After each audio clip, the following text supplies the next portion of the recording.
The Great Tantra of Vajrasattva, equal to the end of the sky. Self-occurring wisdom is a treasure of jewels, a method for entering many doors. It is inconceivable. If we understand it, it is the place we abide in unity.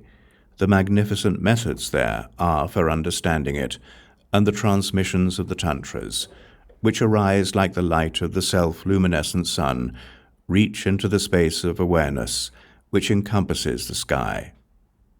This self-luminescence of awareness, which occurs by itself, is the transmission of the bodhicitta that pervades the sky. The 9 lines of the cuckoo of awareness were broadcast from out of the heart mandala of Vajrasattva.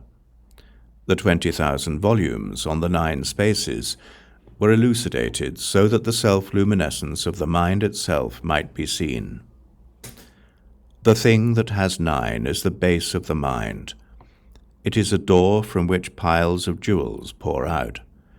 It is like the light of the sun coming out primordially from a treasure house with heaps of jewels. From the Tantra that is equal to the end of the sky, this is the 2nd chapter, the self-occurrence of wisdom.